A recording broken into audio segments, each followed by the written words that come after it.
Hey folks, this episode of the podcast is brought to you by Urban Lounge, located at 241 South, 500 East in downtown Salt Lake City. Go to theurbanloungeslc.com to find out about all of the bands playing there very soon. Showcasing local talent, professionals, and everyday people making Salt Lake City what it is today. It's time for another episode of the I Am Salt Lake podcast. Welcome to episode 103 of the I Am Salt Lake podcast. My name is Chris Hollifield. I am your host. Welcome everybody to my show as I introduce you to locals, professionals, everyday people, people in Salt Lake City, Utah that are making the city what it is today. IamSaltLake.com is the website for this podcast. You can head on over there. You can listen to all the previous episodes. Also have links for iTunes, Stitcher Radio, Mediocre Radio Network, all right there online. Hey, this episode I sat down with a podcaster from Salt Lake City, Utah. His name is Conor Bentley. He does a great podcast called Consider Our Knowledge. It's an NPR parody style podcast, kind of like if The Daily Show was in radio form. That's what this podcast is all about. Anyways, Conor came over to my apartment. We sat down, we chatted. I found out more about him and his show. So without any further chatting on my end, why don't you join me now for that conversation that I had with Conor? And thank you so much for listening to another episode of the I Am Salt Lake podcast. Consider Our Knowledge is your podcast. Yes, sir. But what I'm going to do, I'm going to kind of have you introduce yourself. You know yourself best. Just kind of introduce yourself, what your show is about, and a little bit about yourself. All right. Why don't we start there? Well, I started my podcast is kind of a Consider Our Knowledge is an NPR parody satire podcast. It's sort of taking the stuff that you might see like on The Daily Show or The Onion and putting it in a podcast form. Because I think you see a lot of satire and things on the internet, written or videos or on TV, but there's not really like a radio show or an audio show that does that. Because I think you find most podcasts and radio shows are very earnest. You know, they're true stories, people telling their stories, kind of like we're doing right now. And you don't get a lot of satire or fiction or that kind of thing going on. And so I kind of wanted to try something that I didn't feel was getting a lot of play. Mm-hmm. And so that's kind of where I came from with that. And, you know, it's just one of those things. I've always liked comedy. I did stand up for a while. Just here locally. Yeah, just in Salt Lake. And, you know, Salt Lake doesn't have the greatest stand up scene. There was really It's blowing up, man. It's I don't know if just doing the podcast, I've been introduced to more comedians. But it's getting better. I just felt like you just I felt like for a lot of us that were doing the open mics, there weren't very many of those at the time that I was doing it. It was pretty much Wise Guys had kind of created a monopoly on the comedy scene, and of late it's gotten better. But I've just kind of gotten out of the loop a little bit. So do you get up and do stand-up at all? I don't do it. I haven't done it in a long time. I just, you know, and I enjoyed doing it, but it was just hard because I felt like there just wasn't a big enough audience for you to really get a vibe of, how am I doing? And that was hard for me because I'd bring my friends and of course they'd laugh, but are they laughing because I'm really funny or are they laughing because they know me? And they think they're supposed to laugh. Right, exactly. And so I just always was kind of wary of that. And so I just burned out on it pretty quick. And that was the other thing too. It was like, you know, Wise Guys was the only one that was doing an open mic and it was every Wednesday night. And you'd go and it was the same people. And being on a Wednesday night, it was hard to get people out to come and see you. And so you'd pretty much be doing your jokes for the other comedians. And comedians don't like to laugh at other comedians' stuff, really. Because they, you know, it's sort of like this thing. It's like, if I laugh at him, does that make it so I'm not as funny? Or so? I feel like I always felt that way. Like I was reticent with my laughter because I'm like, well, if I laugh too hard at this guy, then I'm not going to look as funny. Yeah. When I get I up, could see that. I could see that. So that was but that was just me. And, you know, I think you're right. I mean, I definitely think that the comedy scene has grown a lot. I mean, this comedy festival, the comedy carnival that's coming up, that's, you know, starting this week, and some of the things that are going on are really good. And I kind of wish I hadn't gotten out of it, but at the same time, I'm happy doing what I'm doing. I like the format. Of the podcast. Yeah, I like being in control of it a little more. I mean, when you're doing stand up, anything can happen. I mean, heckler or, you know. Were you ever heckled at when you did stand up? Not really. honestly, I don't remember any incident of being heckled. Because that's what I would be the most nervous is you get up there, you prepare this. I mean, you know, you have 3 minutes on the microphone and then somebody just yells, "Oh, you suck." I mean, that would just crush me. No, and it does kind of derail you. I don't remember that. I do remember though thinking that maybe like partway through a bit, you're just like, it's not doing what I thought it was going to do. And you kind of, and then because you start to think about it and then you lose your train of thought and it just doesn't come out exactly the way you want it. And the joke doesn't land the way you want it to. And I feel like with the podcast, you know, I've got time to kind of massage it and make it how I want it to be. And you can edit in a pause or you can edit in some music or something that kind of enhances a joke or help set up a joke. Total control of it when you do a podcast. And that's me. You know, I'm kind of, I like to be in control. And I think that's why I like the podcast is because, you know, it's mine. And even though I have friends and people that I collaborate with, it's still sort of the buck stops here. I mean, I'm the one that edits it. I'm the one that puts it together. You know, I put the music under, I write most of the content, although I do have some friends that do write some stuff for the podcast. So, and that helps me out a lot too, because as you know, sometimes it's hard to, you know, it's hard to find someone to interview. It's hard to find something to talk about all the time. Content, you know, find that content that what's now. This is your first podcast you've ever done? No, I actually had a podcast previous to this called Audio Vaudeville. My friend Ryan Shattuck and I were kind of talking for like 3 years. You know, we'd see each other at parties and we were friends and we'd say like, "Oh, we should do a podcast. We should do this. We should do that." And we talked about that talk. Yeah, everybody and a lot of it's just bullshit. I mean, you kind of just say it after a while, but nothing ever comes of it. It's one of those things like, you know, at the end of the school year, you know, you sign in everybody's yearbook. You know, call me this summer, knowing you're never going to call that person. You know, it's just, you're just saying it just to say it. And finally, he and I just sat down and we're like, you know what? Let's it was a shit or get off the pot kind of moment. It was like, okay, let's stop talking about it and let's actually do it. And so we did. We put together a show, you know, we came up with the name Audio Vaudeville, which was kind of, you know, because it was just sort of a variety show. It was kind of a vaudeville. It was sort of, you know, we had jokes and sketches and we also had some interviews mixed in as well. And it was a little all over the place. I don't think we quite knew what we wanted it to be. How long did you do this podcast? We started in January and then we went a full year and we ended like in July. What made you end it? Like what? He was getting ready to move away. He actually moved to Ann Arbor, Michigan. Okay. Because his partner was going to grad school there. And so we just kind of knew it was coming to an end. And when we sort of said, "Oh, we're going to go out with a bang," you know, and we're going to have final like 3 or 4 episodes where we really just put it down. And we kind of just fizzled out. I think our last show was a year ago, June. So did you tell people you were ending or you just kind of pod faded, so to say? We kind of faded. I mean, I think people knew. I mean, most of the listeners were our close friends. We never really picked up an audience, and I think part of the reason why we didn't is because it was a little unfocused. Because we'd start the show with sort of like discussing the news of the week, you know, kind of what had been going on. And we only put a podcast out every other week. So there wasn't the consistency there really of, you know, oh, we can count on it every week. I mean, we put it out consistently every other week, but I just felt like it was hard. You needed something more. Yeah, I think every week is about the minimum you can do to really be consistent. I mean, or to grow an audience, really. Right. I mean, there are a few podcasts I do listen to that maybe only come out once a month. But hey, you know what? It's a good podcast, so I'm going to make sure to subscribe to it. Yeah, and that's the thing. So we did it for a while, but yeah, I think it was a blend of kind of sketch and reality, and I think that kind of hurt us a little bit because it was like, well, what are we? You know, is it just us talking and then having a guest on, or is it us or is it us writing sketches that we kind of perform sort of caricatures of ourselves and have fake guests? Because you know, I would do voices, you know, of celebrities and stuff like that. You're pretty good at voice impersonations? Yeah, I like to think I am. Impressions or whatever I guess you call it? Yeah, I like to think that I am. You know, what's your best one?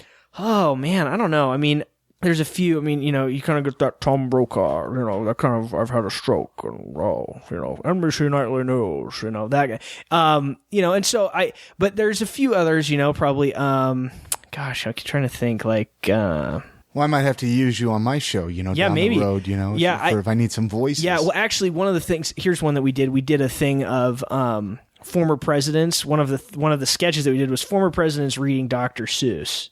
And so I did a thing where there's that Dr. Seuss story, Too Many Daves. And so it was Bill Clinton reading Too Many Daves. And it was like, did I ever tell you that Mrs. McCabe had 43 sons and she named them all Dave?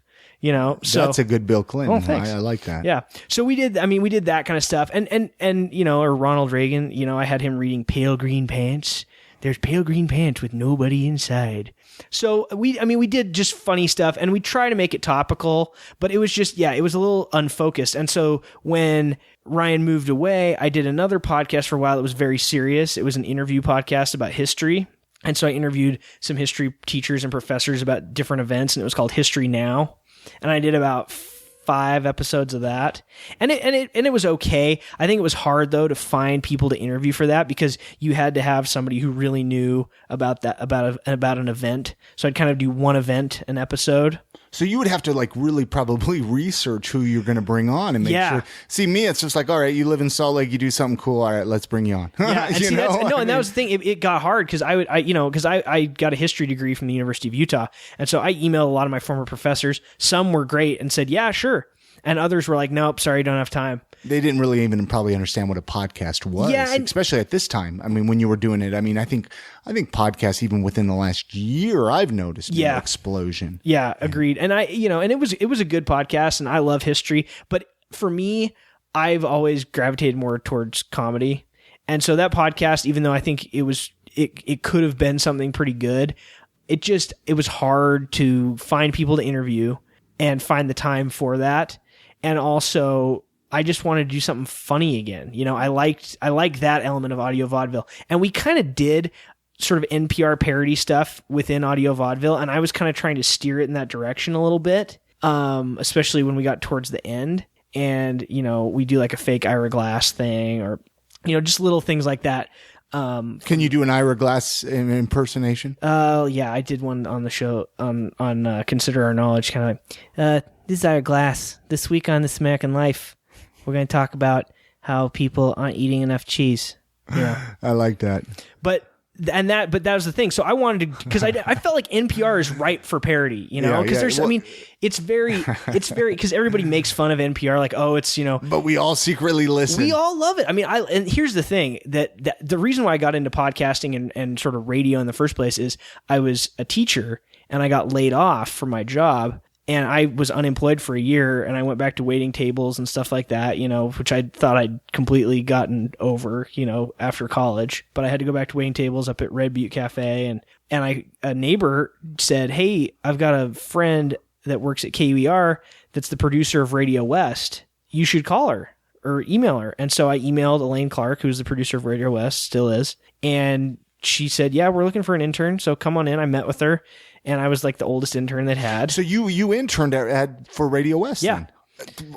I'm jealous. Yeah, it was cool. It was really a fun experience. And that kind of gave me the radio bug, you know, because I was like a lot of people, I think, of my generation, sort of, NPR's for old people. You know, it's for older, Subaru driving, 40, easy 50 now, something. easy. No, my wife drives my wife drives a Subaru. That's my point, is like, I sort of realized once I started actually listening to it, it was just a knee jerk, like, oh, NPR, Yeah. But I work up at KUER on the weekends now, on Sundays, and I did that internship at Radio West. So I became sort of exactly what I poo-pooed. I sort of fully embraced it. And that kind of gave me the bug to do a podcast and then to do this NPR parody podcast. Yeah. So the internship on Radio West, really, I mean, I can't say enough about what they do up there. How long did the internship last? How long were you working with them? Like May to October. So short while. Yeah, because I got a regular job. You don't think that would have led to a paying job, possibly? I would have liked that to be the case, but it just didn't work out that way. I mean, that would be my dream job. Yeah. Oh, man. It was awesome. It was awesome. And like you said, Doug and Elaine and Ben Bombard, who's the other producer who came on after I left, they're all great at what they do. And the thing is, though, I think for me now, having done the Consider Our Knowledge podcast for the last 8 months, I more think like, I don't know if I could work on another person's show. You know, you want to do your own thing. Yeah. You want to be in control. Yeah, and I think, and on the one hand, that might be a bad thing. You know, maybe my wanting to have my own creative control might keep me from something. But honestly, I do think. Well, what if you got an offer, you know, Ira Glass was to contact you, hey, come and work for This American Life. We'll pay you, you know, a decent salary doing it. I'd have to do it, right? Well, yeah, right. Yeah, I think so. You would have I think to. I would for sure. But I do like having sort of the last word and being able to craft the show that I want. Because basically the way that I think about Consider Our Knowledge is like, what would I want to listen to? Mm-hmm. You know, what would make me laugh? What would make me think? And that's the thing. I want to have a funny show, but I want it to be funny in a way kind of like The Daily Show, where even though you're laughing and it's funny and, you know, it's jokes, it does kind of make you examine the world and what's going on. And that's what I want Consider Our Knowledge to be like a little bit, is sort of like a radio daily show, maybe a little sillier and a little different in tone, but that kind of thing where we're talking about events that are actually happening, but we're making fun of it. We're taking it to that extreme. Like yesterday, I posted a thing about how Tokyo won the Olympics on our website. And it was like, one of the concerns about Tokyo getting the bid was, oh, is there going to be another tsunami? Will they be able to have the Olympics if another tsunami hits like in 2011? So I took that and said, oh, they're going to have the first underwater Olympics, you know, if there's another tsunami, and talking about the technology that they need. And, you know, I Googled underwater sports and I found this picture of two women boxing underwater, you know, and it looked perfect, you know. So it was just taking that, you know, taking the idea of that Tokyo Olympics and the very real concern about the tsunami, and then just making it silly. Yeah. You know. So when you started it, I mean, you mentioned the podcast Consider Our Knowledge started 8 months ago. That's about. Yeah, it started in January. Okay. You know, with myself, with this podcast being my first podcast, I mean, there were so many obstacles in the beginning, just figuring it out and what works and what doesn't. Would you say that the knowledge of your previous podcast and then even interning at Radio West, did you face any obstacles like that in the beginning? Oh, yeah. Well, Consider Our Knowledge, I think, I do think Audio Vaudeville and History Now preceding Consider Our Knowledge helped me with Consider Our Knowledge. But I think Consider Our Knowledge is definitely the more difficult, or the most difficult of the three. And why is that? Why? Because I think it's hard. I think one of the things that, you know, I mean, I've talked to a lot of knowledgeable people about how to do this podcast, and just my friends, and, you know, like, oh, what do you think of this? And how, you know, do you think this is funny? And, you know, does this work? Does this not work? What do you think about that?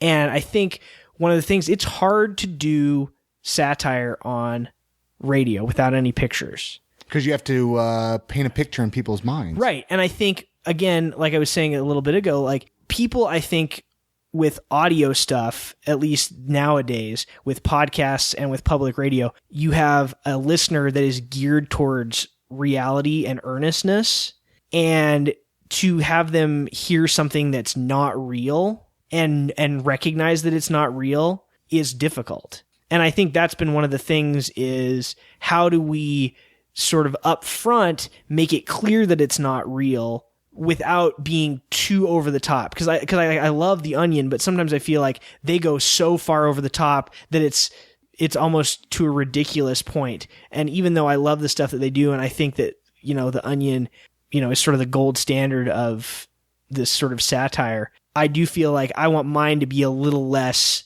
in your face, like, oh, it's a joke. But at the same time, it's got to be enough in your face, it's a joke, that people understand that it's a joke. Yeah. So it's kind of a balancing act of how do you make it subtle, because that's the thing, NPR is very subtle, you know, and to parody NPR, you have to be kind of subtle, you have to talk in a certain way, it has to sound a certain way. And I think the subtlety, because NPR is different than like CNN, you know, if we're talking about news. I mean, CNN, you know, they got the crawl and it's like in your face and there's graphics all over the place and holograms and all this shit. And NPR, it's very subdued and, you know, it's just voices and music and there's not a whole lot going on. So in order to have that tone with comedy is kind of it's a tough balancing act, and we're still figuring it out. I mean, I don't feel like we've achieved that perfect balance yet. You know, I've tried a couple of things in our most recent 2 episodes to kind of bring it more up front that, oh, hey, when you listen to this, it's a joke. Well, you do a great job at it. Thanks. I mean, I haven't listened to all, what do you have? You have about 25, 26 episodes. Yeah, we've done at the time of this recording right now. Yeah. 26 will be coming out. And it's an easy listen. I mean, they're short episodes. Right. You know, what are they, 5, 6, 7 minutes long? Yeah, we're really? trying to keep it. I try to keep it. First of all, I mean, I don't have the time, frankly, to like generate. Well, it's a lot of editing. It is. It's a lot of editing, and it's a lot. I mean, it's all written. I pretty much write most of it, and then I have a couple of friends who will write a sketch here and there when they have free time. But that's the thing; it's hard to ask people to do a whole lot for free. And I've got a great group of friends. I mean, all the voices that you hear on the show are friends of mine that I really trust and that I've known for a long time. And I've brought in a few, sort of semi-professional, professional actors occasionally. Barbara Gray, who was on your show, comedian who's from here. She came on and did a really funny thing. Really? A few weeks ago, yeah. What episode? Do you know what episode she was on? Or maybe I already listened to it. Off the top of my head, she did a character called Hilda Scooby. She was like a Bobby McFerrin type, and she sort of made up her own songs kind of on the spot. And I basically just said, this is the character. Nice. Just do whatever you want to do. And she did. But that's the thing with someone like Barbara, has her own very successful podcast and who's done a lot of comedy. I can kind of just write her a character that's very, and she knows how to run. And she can just fill it in. And some of my friends are good at that too. But also, I like that kind of scripted. Because most of the time with the stuff that I'm trying to do in the podcast, I have an agenda. Like I want to make fun of this particular thing or that particular person or highlight something that's been in the news. I mean, a lot of the stuff, just by virtue of what's been going on, we've talked a lot about gay rights on the show, which is something I'm very passionate about. But again, I'm passionate about it, but I also see the humor in it, even though I, totally pro gay marriage and everything like that. Like there's still some things to make fun of about it in the right way. Well, if you can't laugh at something, then you have a problem. Right. Really, is the way I look at it. Yeah. Don't be sensitive. Don't be too PC over here. And that's the thing. And I try. And that's another sort of balancing act too. Is like, when do you go too far? Like, I mean, I don't think I went too far on this one, but you'll probably enjoy this. So, a couple of days ago, I had a article on the website because that's the thing. So, in addition to the podcast, I post articles to kind of fill in when we don't have, because I do one podcast a week. I record 2 at a time every other Tuesday. So I do 2 episodes. And that's the other thing. Sometimes it's hard because I'm trying to write a week ahead. To get the news, to right. get current news. And so sometimes that second episode that's for the week ahead is not as topical because I'm trying to write material a week ahead, and sometimes that's hard because something could come up. So the website with the written stories, it's just sort of like a little short news item that you might find at like npr.com. It's just a headline. Usually the headline has a pun or something funny in it, and then it's just a little short paragraph that's got some joke. So you do a little blogging too? Yeah, exactly. Yeah. So the blog, I try to fill that in. So, a blog a day, if I can, depending on, and sometimes some days there's not material. See, and I need to do that with my show. I need to get some more blogging in there. Do you find that to be helpful? Do you find people, I like it. Do you find people to maybe even hit the website a little bit more? Yeah, I think they do, because I think podcasting is definitely for a specific kind of audience. I think there's still, even though I think you're right that podcasting is definitely getting more popular, I do think it's hard sometimes for someone to sit down and listen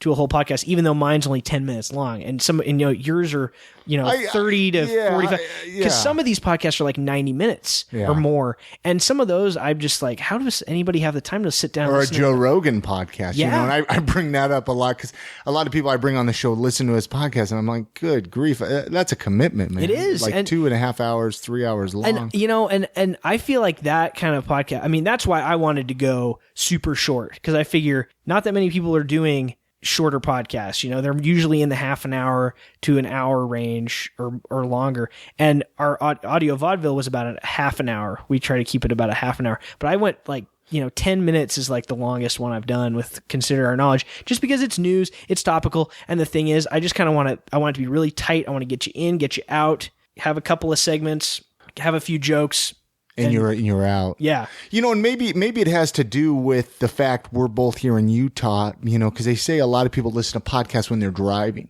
Yeah. Well, here in Utah, I don't know what your commute is to work, but it's usually 5 to 10 minutes. Yeah, it's usually pretty short. Yeah. But a lot of people have, an hour commute to work. Yeah. So that's when they listen to a podcast episode. We don't have that so much in Utah. No. So maybe that's why we like a little bit shorter podcasts, Maybe so. you know? I just think too, I sort of think like a friend of mine who I used to work with when I taught at Roland Hall, he was the chaplain, and he would always say about his chapels, he'd say, why say in a half an hour what you can say in 10 minutes? Yeah, true. You know? A lot of filler usually. Yeah, and that's the thing, and I like it to be tight, especially with comedy, because I feel like when Saturday Night Live, for example, is working really well, the sketches are like really tight, and it's not a lot of extra material. A 3-minute sketch is really kind of the ideal length, in my opinion. You get much longer than that, and it's just too much. Yeah, and where do you go? I mean,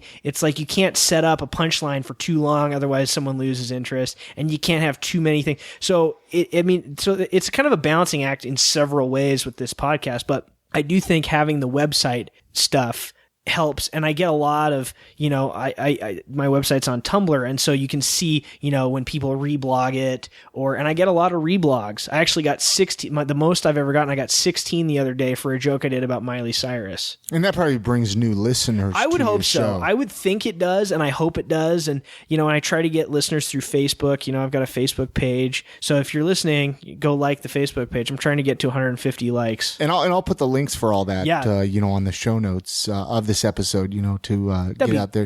Are you on Twitter too? Do you I am on Twitter? I have not been tweeting with much regularity lately. I just kind of forget about it, but I'm and I love Twitter. I love it. Yeah, I just get out of practice. I was tweeting quite a bit for a while, and then I went away on vacation for a couple weeks, and I really haven't tweeted since I've been back, but I'm at Conmon007. Conmon007. Yeah. I'll find you on there and put it with the show as well. Nice. So what would you, doing the podcast that you've done, working with radio, what advice would you give? Because even through this podcast, every time I find out about a new podcast in Salt Lake or hear about a new one starting, I get excited because it's like, we're all kind of one big group. We're the brethren. We're the podcast brethren. Exactly. Because the way I look at it is maybe somebody finds your show and then they're like, oh, cool. What's this podcast thing? And then they search, hey, Salt Lake City. Oh, cool. Yeah. No, and I think so we all work together really. So what advice would you give? Say somebody listening, what advice would you give to a podcaster?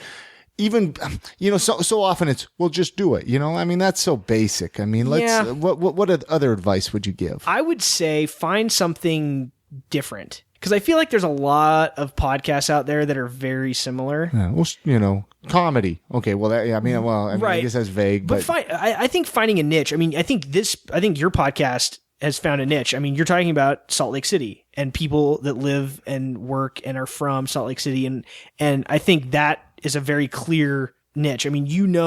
Kind of what you're after, and what you're going to get when you listen to this podcast. The title says "I am Salt Lake." That's really upfront. Boom! It's in your face, man. Yeah, and I think that's what you need. I think there's a lot of podcasts out there, and I'm talking about professional ones too. That it's just people turn on the mics and they talk for an hour and a half about whatever comes into their head. What the hell did I just listen to? And it's not necessarily, and they don't edit it, and it's just, and the thing is, I think of myself as pretty smart and, witty, but at the same time, if I had to talk for 90 minutes without a break, without, something happening, I think I'd be pretty boring. And I probably am. I don't see how anybody... You're not boring, though. No, but you listen to some of these, I'm trying to think, like sometimes like Mark Maron, he's got a really good podcast, but sometimes he has people on, some of these comedians, and you think like, oh, you're geared up to listen to that comedian, and they talk for a long time. And, they have a good joke here. They have a good joke here and a good joke there. Yeah. And then, but it's like, you can't, Ben Stiller isn't going to be funny for 90 minutes nonstop. Yeah. Like he just isn't, like, even though he's a really funny guy. And that's the thing. I would just say, find a niche that maybe isn't being done so much. That would be my thing. And then try and make it tight, try and trim some of that little bit of fat off. Yeah. Just because then your listeners aren't going to get bored at the same rate. And they might, I don't know. I just feel like there's sort of a threshold with podcasts, and I feel like the medium has sort of always been about I think the greatest thing about podcasts is also the worst thing. Anybody can do one, right? True. So, but the bad ones kind of fizzle out after they do, a while. and I think that that's the truth. But I do think sometimes, some people just start a podcast just because they can, and it's not because they have an original idea or anything meaningful to say or anything to add to the culture. It's just like, I want to have my own show with my name on it. And I think for me, I want to have my own show with my name on it for sure, but I'd like to put something out there that maybe is different and new and serves a purpose. And I think that, I think that your show is doing that as well, because it's telling people about their hometown, or maybe they're going to move here and they want to know about Salt Lake or who's here, and I think that's meaningful and important. Plus it's fun to connect with people in your city. Yeah. Like even yourself, it's like, okay, I didn't know anything about you. I didn't know, even your show, maybe I wouldn't have discovered it if I wouldn't have been doing what I'm doing. Right. And I'm hoping through this podcast, people will discover your show, right. Obviously, and it's all just a big full circle. Yeah. And obviously, I would love to link back to I just think it's good. And I appreciate when this kind of cross-pollination happens, because I think it's important. I think it's important, for a community. I think it's important for the podcasting genre. I just think I like it when this kind of stuff happens. Do you think podcasting is going to eventually take over mainstream radio? I know I've talked about that on the show in the past, even having people from radio on my show. Do you think it's going to eventually take over? I don't know. It's hard to say. I think they're definitely, podcasts have been picked up and made into regular shows. You look at something like The Sound of Young America, or, I can't think of them off the top of my head right now, but some of these shows have started off as podcasts, and, someone like PRI or NPR goes, oh, these guys are good, let's pick them up. In my ideal world, that's what would happen to Consider Our Knowledge, would be, someone would hear it and go, yep, we want this to be a weekly hour show. Boom. That would be my dream scenario. But even if that doesn't happen, I still think, I think podcasts are good, because I think a lot of times they do things that you couldn't necessarily do on radio. But at the same time, I think that radio might benefit from a podcast mentality. I'd like to see more of the blending of the two, but I don't think it'd ever completely take over, just because I do think there's sort of an inherent amateurishness to most podcasts that I think maybe wouldn't transfer as well to more polished radio. But I think that's one of the good things about a lot of podcasts, is sort of that amateur value. It's like, oh yeah, just a couple of dudes hanging out. Yeah. And I think that dudes hanging out, and I think talking. And I think that that's what, and I don't mean amateurishness in like in a mean way or like a judgmental way. I just mean, it's sort of a comfortable thing, whereas you don't feel you need to censor yourself, right? And it's not, or can't say something, yeah, and it's not overproduced. And I think there's a place for the overproduced. Something like Radiolab, it's so produced. There's all the music and all the layering of the effects and stuff like that. But then it's nice.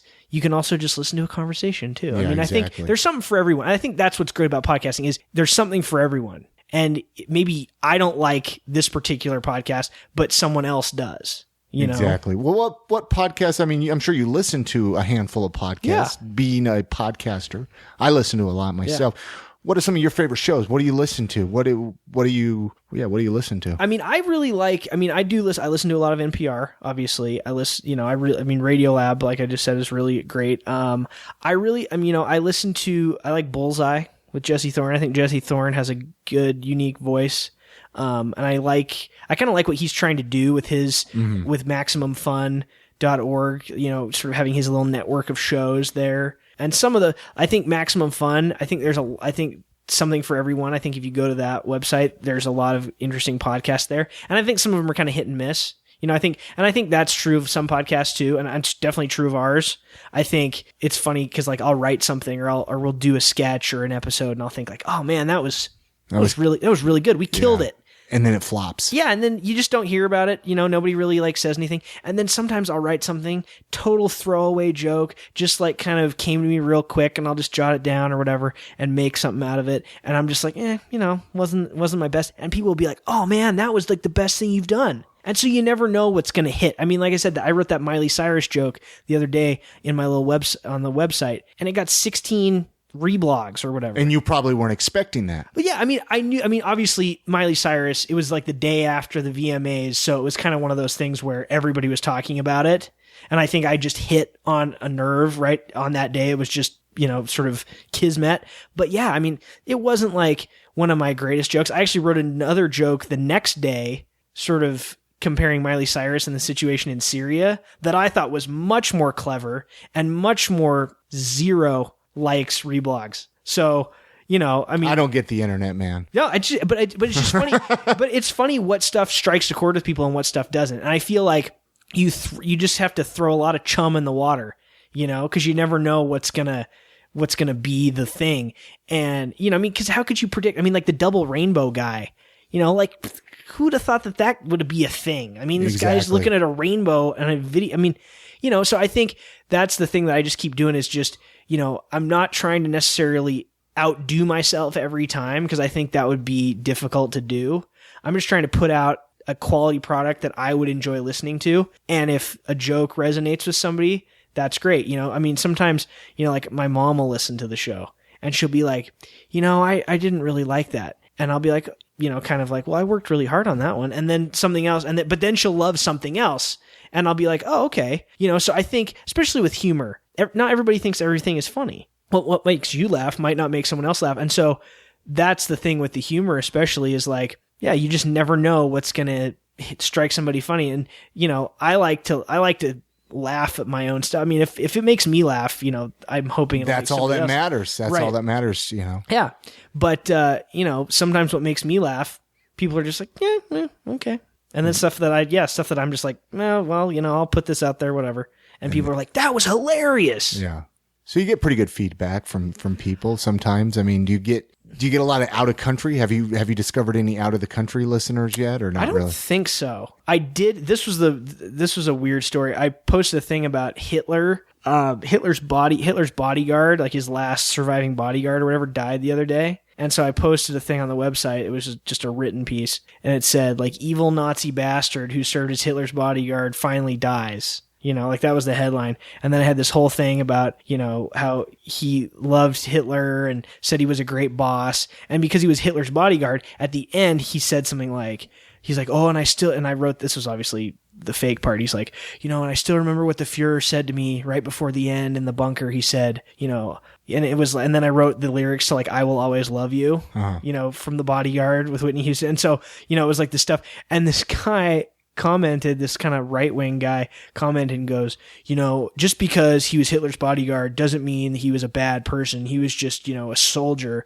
He's like, I'm not defending him, but I don't think he necessarily was an evil bastard. And I'm like, I felt like, right? Well, no, I was like, I felt pretty safe, like making fun of a Nazi, like, but yeah, this guy was like, no, I'm like, really? So I was going to respond back. And then I went to his Tumblr, and it's all just, anti-feminist, anti-gay, just all this stuff. And I'm like, nope, I'm not getting into a thing with this guy. That was one of the ones I was like, oh, geez, And I was like, I just want to be like, it's a joke, dude. It's a joke. Like, laugh a little bit. Yeah, I'm like, and I'm making fun of a Nazi. Yeah. Like, But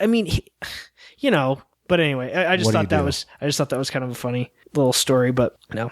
So besides podcasting, what are some of your other hobbies and interests? What else do you like to do in life? A little bit about Conor now. Well, I'm a big movie guy. I love movies. I've always loved movies. I actually was a film major for like a split second up at the U.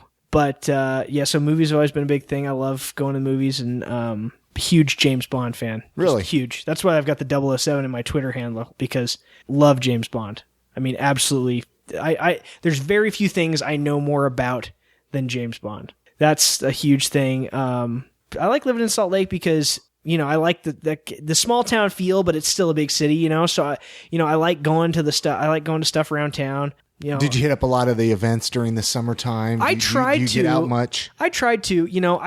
I'm not big into like local music stuff. That's an area where I'm not really that plugged in, but I definitely like, I work for the symphony and the opera, so I like, going to the arts. The arts is big, for me. I was in theater a lot as a kid and in high school and college. So, going to like Pioneer and Salt Lake Acting Company and stuff. I mean, I like doing that kind of stuff. And, I like working for the symphony is cool because I get to go to the concerts and operas and stuff. And how long have you been with the symphony for? I started there in January. So I started about the symphony about the same time I started doing the podcast. Wow. So, interesting. Yeah. What about, I always ask people when they come on the show, favorite eating spots, favorite restaurants, local, obviously. Do you get out much? Yeah, we do. We try, and I'm trying to try new places, because it feels. See, and that's how I am. That's why I always like recommendations, because I can't hit up most of the ones. I mean, obviously, I worked at one of the places because I waited tables a few places, and it was hard for me to ever wait tables anywhere where I didn't like the food. Because it's hard to sell a product that you wouldn't yourself use, or food that you wouldn't eat. And so the Dodo is always a favorite of mine because I used to work there for a long time, and we still go in there a lot. My wife and I both work there actually. And so is that how you guys met? We actually met in high school. Oh, okay, so cute. That's cute. I know, we're high school sweethearts. It's adorable. Yeah. Yeah. So, so we worked at the Dodo, and that's one of the things. You'd think I'd be sick of the food after working there for like 5 years, but we still go there all the time. I mean, I still think I think it's the best brunch in town, and I don't think a lot of people know they do brunch. I'm sure people do. People love brunch here in Salt Lake. But I really think the Dodo's. I think the Dodo's brunch is a little underrated because I think there's some really good brunches around town, but the Dodo's brunch is right up there, I would argue. And I've never really had to wait very long. Saturday or Sunday up there. Any other favorite brunch spots? You ever tried Eggs in the City? Oh yeah, Eggs is good. The problem is it's so small. It's hard to get in. It's so busy. I love it though. But if you're with just you and your wife, but if you have a group of people, that's the thing. The group is hard. Yeah. You just stay at home. No, I'm trying to think of other good spots. I mean, I really, I still think for me, like Greek food. I love Greek souvlaki. Did you hit up the Greek Fest? I didn't. Yeah, I didn't go either. Every year I've been like, we're gonna go. I've never gone. Really? Yeah. Well, it's fun. It's fun. That's the thing. And I've wanted to go, and I actually got a 2-for-1 coupon this year. I was all set to go. I had it in my hand. But the problem was we went to the Utah football game, and then Comic-Con was downtown, and I work, at a Bravenel Hall, which is right by the Salt Palace, which is right by the Greek Festival. And I'm like, I'm not going back downtown because the Comic-Con was just out Did you of control. go to Comic-Con? No. That was another thing. I wanted to go to that too, but I just didn't have the money to spend on come to find out, I probably could have snuck in on Saturday because there were so many people, they weren't really checking. But did you go? For about 30 minutes. I went for about 30 minutes. That was about all I could hand. It's not really my scene, but it's funny because, I'm not big into comic books and stuff like that. And so, that was what I kind of thought it was more. But then I went there and I was like, oh, this is actually interesting. Yeah. There was a lot of stuff I was interested in. But I was towards the end of the day on Saturday is when I went down there and checked out the booths and everything and took some pictures of all the goofy people dressed up. Oh, well, that's because I love to dress up. We always make a big thing of Halloween. I mean, dressing up because it's sort of my theater background. I love to get dressed up and pretend and, be somebody else. And I actually had several costumes that would have fit right in at the Comic-Con. But what are you going to be for Halloween this year? Have you decided? I haven't. I've been getting a lot of pressure from some of my female friends, and I think this is just they want to see if I'll do it. They want me to do the Frankenfurter, Tim Curry from Rocky Horror. You do it up, and if you do it, I don't know. You have to email me a photo. I probably would eat shit like wearing high heels. I don't know. I was a lady one year, and I pulled it off really well. Yeah, see, I haven't done a lot of people. I actually don't think I've played ladies in theater stuff, you know. I mean, but I've never done a lady for Halloween. But I've got a few costumes that I've kind of worn several times. Like I've got a really awesome Ghostbusters costume with the proton pack that, my wife and I sort of built, and so that one I've worn a few times. I got a good Captain Kirk. So, but I think I gotta come up with something new this year because I've kind of recycled those a few times now. Because I mean, it's just who doesn't want to be a Ghostbuster? I mean, it's like I just want to wear. I'd wear it around if it was socially acceptable. So that was the one thing I was a little sad about. I didn't get a chance to dress up at the Comic-Con, but yeah, there's always next year. Well, it was incredible. I guess this year, the turnout. So no, it was like the fourth largest. It's obviously going to come back. Oh yeah, I don't think they can't bring it back, but yeah, I definitely will try and go next year because who knows? Maybe I'll have another good costume or something. Would you change anything about Salt Lake if you could? Is there anything that you would like to see different, or are you happy with seeing it the way it is? I like some of the things that are happening right now. I think there's some cool stuff. I like what's going on over at Sugar House because that's kind of where I live. I live Sugar Hood. We're kind of between 3rd and 4th East. One of the best areas in this Salt Lake area. It's getting better too. I mean, I definitely think, when we were looking to buy a house, we wanted to be more East Side just because I think everybody wants to be more East Side, and that's kind of how it goes. But we looking around, and this neighborhood is super cool, and we kind of were looking around and looking in the driveways. Everybody, it was like Subarus with NPR and Obama stickers. I'm like, I can hang with these people. You're like, I'm home. Yeah, totally. It was just like, I know these people. And it's true. Our neighbors are great. Got a great little block that we live on. It's a nice quiet street. And I love living down there. And it's close, and it's still close to everything. You're close to downtown, you're close to Sugar House. And so I like what's going on. I kind of like what's going on in the Granite Furniture Building. Some of those restaurants and things going in there. It just feels a little more alive. Because I was disappointed at first when it was just the sugar hole. When they started tearing that up, and then it just was depressing to drive around.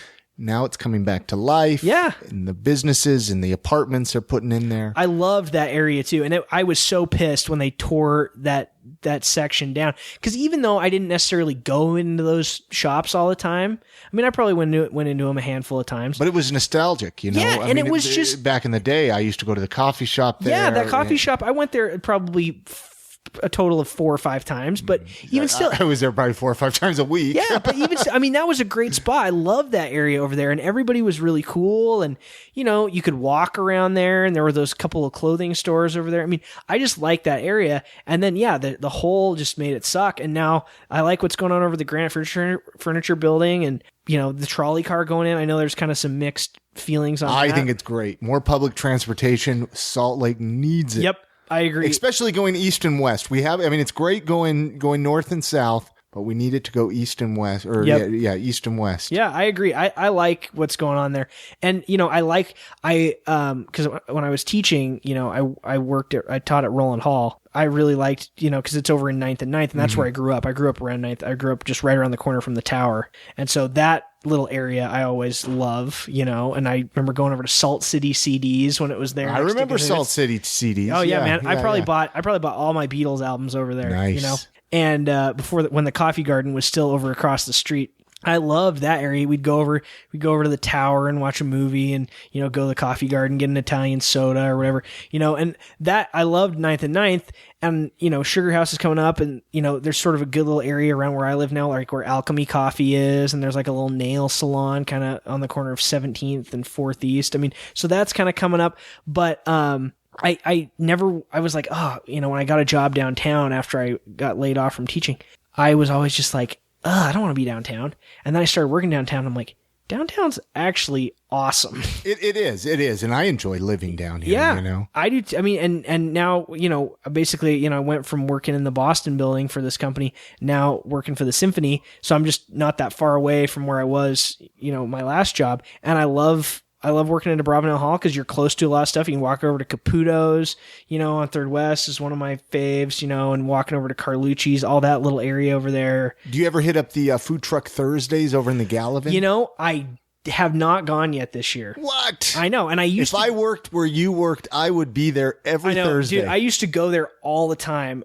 My last job, because we were right across the street from the Gallivan. I was in the Boston building, and every Thursday I was there, and we just haven't made it over there this year because it's just a little bit more of a trek because you get on track. I mean, it's not that big of a deal, but we haven't. I did have some food truck the other day though, that the Submarino. Oh, have you had that? Gosh, he's got a great Philly sandwich. And the Cuban. I think that's the best Cuban in town because I've got a Cuban sandwich obsession because there's this place that my dad used to take me in Los Angeles that has these Cuban sandwiches that are unbelievable. And his are even better? Well, they're not better than those, but they're the best. But you can't make it to LA every right, day. I can't. Yeah, exactly. So I can't go to the Tropical, but the best Cuban before I tasted the Submarino one that I thought the best Cuban was at Gracie's. Okay. They had a pretty good Cuban, but I think Submarino's got him. I think Submarinos has the best Cuban in town. See, in Submarinos, he parks down at Dick and Dixie's a lot, or at least he used to. I haven't seen him down there for a little while. So, he's right down the road from me. So, boom, I see him there. I pull over and get a sandwich. So, I can get into trouble with him. That's the thing. No, that's maybe another part of the reason I haven't gone over there is because I know, like, I'm just going to, like, put on too much weight if I eat too much food truck food. But no, I think the food trucks are great. I mean, I just like, it feels like there's stuff happening that makes Salt Lake not feel like Salt Lake so much. And it's slowly happening. So it's like, back to the question of would you like to see something different? It's like, it's happening. It is happening. And I don't know if I would want to see a lot of the different, because I like some of the aspects of Salt Lake, of what makes it what it is. I would like to see the liquor laws. I would like to see the Zion curtain come down. I'd like to see some of the, we all would like that. Yeah, just a little relax. But that's, again, like you said, everybody, that's kind of a knee jerk. Everybody wants that.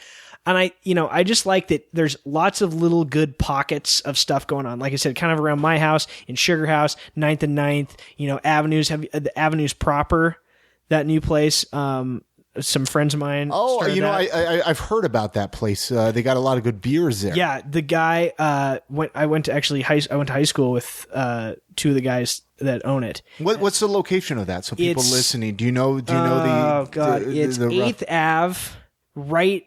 It's like between D and F. It's like literally like 7 blocks from here. I mean, it's right by the hospital. Oh yeah. It's next door. It's next door to the chocolate shop. That's owned by the little people. The little people. I like that. Well, it's the they're on the isn't it on TLC? They have their show. They have a TV show. They own the chocolate. Yeah, they own the chocolate shop. I did not. Yeah, and they have a show about it. I didn't even know that. Yeah, no, you go in there and they've got all their chocolate laid out, and then they've got like photos of. Why have they not been on my podcast, dude? They're your next guest. I'm telling you right there. Awesome. No, they're great. But so it's right next door to the chocolate shop. So you go, you have a beer, you have a burger, and then you go next door and get some chocolate. It was good. We actually did that with some friends from Seattle because they had taken us to a place very similar to Avenues proper. And so when they came in to visit, my wife and I were like, we should take them to Avenues proper because we'd kind of heard about it. And it felt very much similar to this place that they'd taken us in Seattle. And it was like, yeah, but Avenues proper is a good spot. I would highly recommend it. It's a little more expensive. I mean, you're probably going to pay like $15 for a burger, but it's good. But is it a good burger? Yeah, it's an excellent burger. What about their bacon? They got good bacon there? That's what I'm Yes, they actually do. That's funny that you should say that because when we ordered the burgers, the waiter was like, "Oh, and we smoke our own bacon." Okay, I was like, I'm there. Done. Yeah, I'm there. Put it on the burger. Let's go. How late are they open there? What time? I'm just kidding. I was going to go there for a burger right now. No, it's good. Starving. No, it's good. No, I would definitely recommend it. And we had a very good time, good atmosphere. They've only been open like 2 months. Really? And they do like seasonal menus, so they're doing stuff that's fresh and, what's in season. They're not, and it's all, I think most of it's local, like the beef is local, so that's probably why you're paying a little more too, is for quality and good ingredients. And the beer's really good. The guy who does their beer was actually at Epic for a while. Interesting. So he sort of, I think, apprenticed there, and then now he's the brewmaster up there. So, the guy's got some chops because I really enjoy the Epic beer. So awesome. Well, I appreciate you coming on the show. Consider Our Knowledge. How can people find your podcast? Let's run down the. Are you on Stitcher Radio as well as iTunes or no? No, I'm just on iTunes. You need to get on Stitcher Radio. Okay, I will. Yeah, check it out. Check out Stitcher. Well, I'm gonna Radio. have to get the info from you. But yeah, so Consider Our Knowledge. You can go to considerourknowledge.com. You can go find us on iTunes. You can subscribe to the podcast there. We're on Facebook. So just search Consider Our Knowledge. The logo, it's a little light bulb. Kind of like, bing, knowledge. No, I love it. I love it. Simple, but yet memorable. Yeah, a friend of mine who's a graphic designer nicely designed that for me for free. So very nice, generous of her. Yeah, but we're, and we put out a podcast every week. Comes out on the Wednesday, and then, we've got then I post little news pieces and stuff, throughout the week and stuff, just to kind of supplement the podcast. And so, yeah, check it out. We're there. Awesome. And I'll put all the links on the show notes, and then that way people can go there if they forget anything, go to the show notes for this episode. Do you have a motto or a piece of advice you want to leave the listeners? Kind of a new little thing I'm asking people that come on the show. Any words of wisdom from Conor? I saw this on a bumper sticker once, and I love the quote, so I'll say it here. If it's petty, don't sweat it, and if it's sweaty, don't pet it. All right, that's going to do it for another episode of the I Am Salt Lake podcast. Thank you so much, Conor, for coming on this episode, sharing your story. Make sure to check out his podcast, Consider Our Knowledge. I'm going to put all the links right there at iamsaltlake.com/103. Feel free to get in touch with me. The voicemail line is always open, 385-202-5926. Give me a call. Let me know what you think of this show, any of the previous episodes, or if you'd like to be a guest on a future episode of this podcast. So with that being said, my name is Chris Hollifield, and thank you so much for listening to another episode of the I Am Salt Lake podcast.